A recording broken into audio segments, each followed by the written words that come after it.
The single largest ethnic group in Boston is the Irish.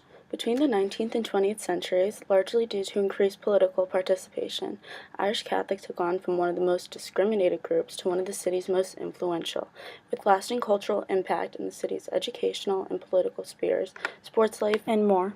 In the 21st century, however, it's been widely recognized that the Catholic Church does not have as much influence in the daily life of Boston Irish Catholics as it once did. Yet the current generation still recognizes Boston Irish Catholic as a shared cultural persona. For example, many Irish still identify as Democrats, even while they've grown comparatively more socially conservative. Durkheim's theory of religion can explain why some of the outdated notions and rituals of this group still persist in the current generation.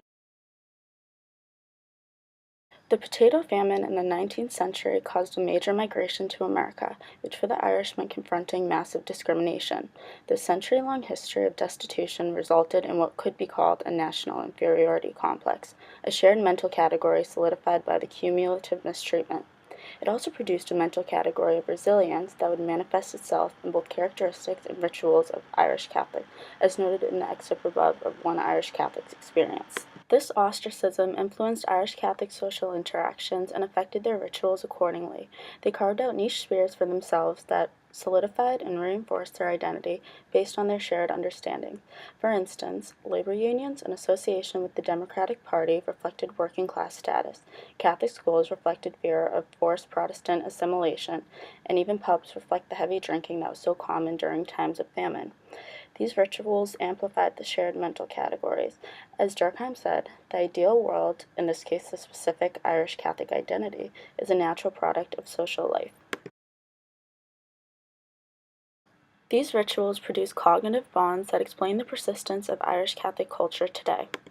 As Durkheim explains, thus the collective ideal which religion expresses is far from being due to a vague innate power of the individual, but it is rather at the school of collective life that the individual has learned to idealize. Today, church attendance rates are dropping, and further, many Irish Catholics are third and fourth generation and therefore are far removed from the discriminated status of their ancestors. Yet the Catholic guilt, inferiority, hardship, and other sentiments, reinforced by insular rituals for over a century, have become internalized. This interview, where he knows not to go to the Protestant YMCA, is an example of that. Durkheim can elaborate on this once more. He says, the life thus brought into being even enjoys so great an independence that it sometimes indulges in manifestations with no purpose or utility of any sort, for the mere pleasure of affirming itself.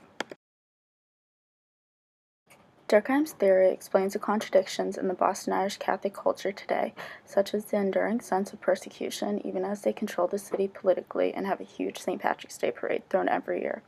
This theory can show that rituals aren't always a means to an end within themselves, but rather used to reinforce cultural ideals that created the ideal world.